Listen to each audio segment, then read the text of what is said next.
This is not theory. This happened in the flow data, and by the time you hear about it on financial television, the repositioning will already be complete. What I am about to walk you through is a signal buried inside fund flow numbers that reveals how the world's largest asset manager is preparing for something the market is not pricing in: $68 billion. That's the amount that has moved into short-term Treasury ETFs since late 2024, while over $5 billion has quietly exited the long end of the curve. That is not rotation, that is evacuation. And when BlackRock moves at this scale, they are not making a bet. They are hedging against something they believe is coming. Stay with me. The public narrative right now is that rates are stabilizing. The Federal Reserve cut 75 basis points in 2025. The yield curve has normalized after 3 years of inversion. The story you're being told is that the bond market has found equilibrium. That's not what's actually happening. I'm going to show you the mechanics behind why institutions are quietly reducing duration exposure, even as the official story says the coast is clear. I will walk you through how Treasury issuance math creates a structural problem that cannot be solved by Fed policy alone. And by the end of this, you will understand why the 6 to 10 year part of the curve may be the most dangerous place to hold capital in the next 12 months. I spend my time monitoring fund flow data, Treasury auction results, and the positioning shifts that happen before volatility arrives, not after. What I've learned is that the signals that matter are rarely the ones that make headlines. They're the quiet reallocations that happen in the weeks before the narrative catches up. Let me explain what duration actually means in plain terms. When you buy a bond, you're lending money for a fixed period. The longer that period, the more sensitive your investment becomes to changes in interest rates. Duration measures that sensitivity. A bond portfolio with a duration of 6 years will lose roughly 6% of its value for every 1% increase in interest rates. That's not a projection. That's mathematics. Now, the official story coming from most financial institutions is that the bond market has stabilized. The yield curve normalized in autumn of 2025 after nearly 3 years of inversion. The spread between 2-year and 10-year treasuries is now positive at roughly 50 to 70 basis points. Commentators are calling this a return to normal. That's not what actually happened. What happened is that long-term yields stopped falling even as the Fed cut rates. The 10-year yield touched 4% briefly after the April tariff announcements, then climbed back toward 4.5% by mid-year, and has been grinding higher through the second half of 2025. The 30-year yield pushed toward 5% multiple times. This is not normalization. This is the market demanding higher compensation for lending money to the government over long periods. The term premium, the extra yield investors require to hold long-duration bonds instead of rolling short-term bills, hit its highest level since 2011 in January of this year, surpassing 0.8%. Here's the critical point.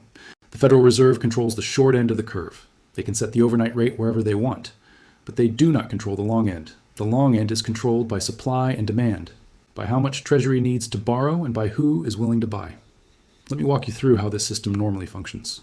The Treasury Department needs to fund the federal government's operations and debt obligations. They do this by issuing bills, notes, and bonds across different maturities. Short-term bills mature in a year or less. Notes run from 2 to 10 years. Bonds extend out to 30 years. Historically, there has been consistent demand for each part of the curve. Pension funds and insurance companies need long-duration assets to match their long-dated liabilities.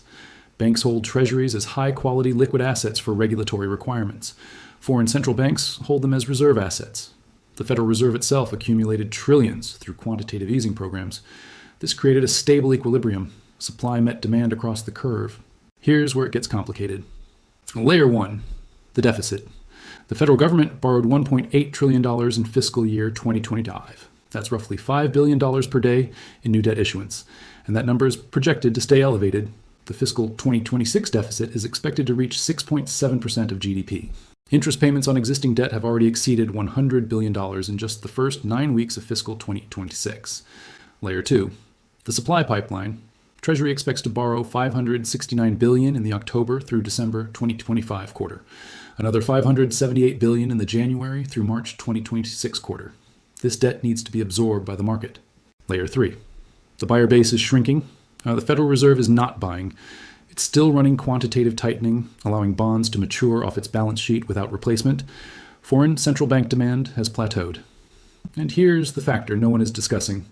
There's a buyer's strike happening at the long end. Pension funds in the UK have reduced duration demand since 2022. Dutch pension reform has shifted buying patterns in Europe. Japanese life insurers have structurally reduced their purchases of ultra-long bonds. Layer 4, the price of the marginal buyer. When traditional buyers step back, Treasury auctions still need to clear. The bonds still need to find homes. That means yields must rise to attract new buyers who have no structural need for duration. These are not price-insensitive pension funds matching liabilities. These are return-seeking investors who will demand compensation. Layer 5. The reflexivity problem. As yields rise, interest payments on the debt grow. As interest payments grow, the deficit expands. As the deficit expands, more Treasury issuance is required. As more issuance hits the market, yields face further upward pressure. This is a feedback loop. And it's already running. The assumption that broke is this: that there will always be sufficient demand to absorb Treasury supply at yields near current levels. This assumption held for decades because of three factors that are all reversing simultaneously. Central bank buying is now central bank selling. Foreign reserve accumulation has stalled. And the traditional institutional buyers are restructuring their demand away from the long end of the curve. Here's where the math breaks. Start with the baseline. 10-year Treasury yields around 4.2% at year-end 2025. Treasury needs to issue over $1 trillion in marketable debt per quarter. The traditional buyer base is stable but not growing. Now add the new condition. The term premium normalizes toward its historical average. Before the post-financial crisis era of quantitative easing, the 10-year term premium averaged well above 1%. It spent most of 2010 to 2020 compressed below zero because central banks were suppressing it through asset purchases. That era is over. The implication: if the term premium rises another 50 to 70 basis points from current levels and Fed expectations remain anchored in the 3 to 4% range for the policy rate, 10-year yields mathematically move toward 5% or higher. Some models suggest yields could trade 130 basis points above where they would otherwise be, purely from term premium normalization. For a portfolio with average duration of 6 years, a 1% increase in yields means a 6% mark-to-market loss. For the billions sitting in long-duration funds and ETFs, this is not an abstract concept. It's a real drawdown that has to be absorbed. This is where it changes. Think of bond market liquidity like a crowded venue with limited exits. When the market is calm, everyone can move freely. There's depth in the order book. Dealers are willing to hold inventory. The bid-ask spread is tight. But when everyone wants to leave at once, the dynamics invert. The exits get crowded. Dealers pull back.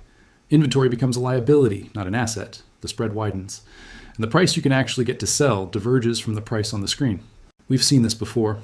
In March 2020, the corporate bond market froze. Yield spreads exploded. Liquidity evaporated so rapidly that the Federal Reserve had to announce it would purchase corporate bonds directly, something it had never done before. That announcement alone stabilized the market before the Fed had bought almost anything. The lesson is this: in a one-sided market, liquidity is reflexive. The more participants try to reduce exposure simultaneously, the worse the conditions become for those still trying to exit. Early movers get the price they see. Late movers get whatever is available. This is why BlackRock's repositioning matters. When $68 billion flows into short-term Treasury ETFs in a matter of months, that is not retail investors rotating their portfolios. That is institutional capital taking duration off the table. They are moving toward the exit while it's still orderly. Now here's the split in reality. On one side, you have the narrative. The Fed is cutting, inflation is moderating, the economy is growing at 2.4%. Corporate balance sheets are healthy, the yield curve has normalized, everything is fine. On the other side, you have the mechanics. Treasury issuance is running at wartime levels outside of a war. The buyer base for long-duration debt is structurally weakening. The term premium is rising, and the largest asset managers on the planet are quietly shortening their exposure. These two realities are diverging. The narrative looks backward at what the Fed has done. The mechanics look forward at what the market must absorb. Eventually, they will collide. The question is timing, and the answer lies in the Treasury auction calendar. Every week, Treasury conducts auctions across the curve. If auctions begin tailing consistently, meaning the clearing yield comes in higher than pre-auction expectations, that's the signal that demand is insufficient at current prices. Watch the bid-to-cover ratios. Watch the indirect bidder participation, which captures foreign central bank demand. Watch dealer takedown, which shows whether primary dealers are being forced to absorb supply they didn't want. These are the leading indicators. Let me give you 3 possible paths forward. The first outcome is impossible. The term premium compresses back to 0 or negative, yields fall to 3%, and the deficit somehow resolves itself through economic growth. This requires central bank buying to resume at scale, foreign demand to surge, and fiscal discipline to materialize in Washington. Nothing in the current environment suggests any of these conditions will emerge. Probability, perhaps 5%, and only if something else breaks first. The second outcome is managed disorder. Yields rise to 5% or higher. Mark-to-market losses cascade through bond portfolios. Banks holding long-duration assets face unrealized losses that restrict their capacity to lend. But the system holds because regulators provide forbearance. The Fed signals it will act if necessary, and markets eventually find a new equilibrium at higher yield levels. This is the path we're most likely on. Probability, roughly 65%. The third outcome is controlled repricing with financial repression. Regulators adjust capital requirements to incentivize banks to buy treasuries. The supplementary leverage ratio gets loosened. Tax incentives or regulatory mandates channel savings into government debt. Yields stabilize, but at the cost of market signals being suppressed. This is a longer-term possibility that may develop over the next several years. Probability, 30% as a medium-term evolution. Now let me tell you what this means for you. Do not panic. The system is not collapsing. What's happening is a repricing of duration risk in an environment where the marginal buyer has changed and the supply trajectory is clear. The strategic mindset is this: understand where you hold duration exposure even if you don't realize you have it. Many diversified portfolios, retirement funds, and balanced allocations contain significant bond duration through index funds, benchmarked to the Bloomberg aggregate, which has an average duration of about 6 years. Ask yourself what a 50 basis point move in yields would do to your fixed income allocation, then ask what a 100 basis point move would do. These are not extreme scenarios. They are within the range of historical volatility. The institutional response to this environment is not to flee bonds entirely. It's to shorten duration, stay in the belly of the curve, and accept slightly lower yields in exchange for significantly lower interest rate sensitivity. That's what BlackRock's flow data is showing. That's the signal. Here are the indicators to watch on a weekly basis. First, the 10-year Treasury yield. Watch for a sustained move above 4.8%. That's the level where fiscal concerns start to cascade into asset prices more broadly. Second, Treasury auction results, specifically the tail. If auctions consistently clear 10 basis points or more above pre-auction levels, demand is weakening. Third, ETF flows in duration categories. Continued outflows from long-duration products like TLT and inflows to short-duration products is confirmation that institutions are repositioning. Fourth, the term premium estimate from the New York Fed. This is updated regularly and provides a model-based view of how much compensation investors are demanding for duration risk. Fifth, credit spreads. If credit spreads widen while Treasury yields rise, that's a sign of broader stress, not just rate repricing.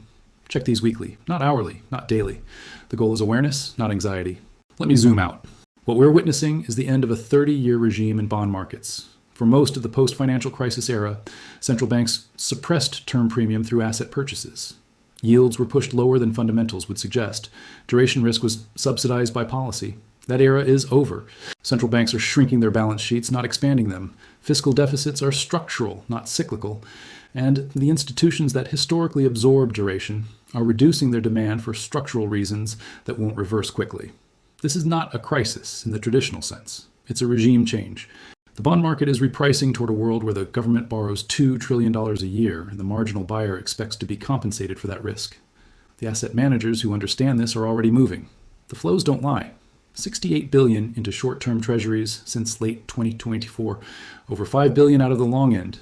This is the signal, not a prediction, not speculation. A repositioning that's already underway? The question is not if yields will rise to reflect the new reality of government borrowing and weakened demand. The question is how quickly it happens and whether you're positioned for it when it does. The mechanics are in motion. The math is straightforward. The assumption that held for decades that there will always be buyers for duration at these yields is breaking. And the largest asset manager in the world is acting like they know it. If this breakdown helped you see what's happening beneath the surface, subscribe. I release analysis like this regularly, focused on the mechanics that move markets before the headlines catch up. Hit the notification bell so you don't miss the next one. The institutions repositioning right now aren't waiting for permission. Neither should you. Drop a comment below. Tell me where you're holding duration right now. Are you in target date funds? A 60-40 allocation? I read every comment, and I'll tell you what to look for.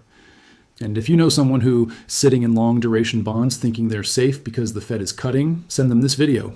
They need to see this before the auction calendar makes it obvious to everyone else. I'll see you in the next one.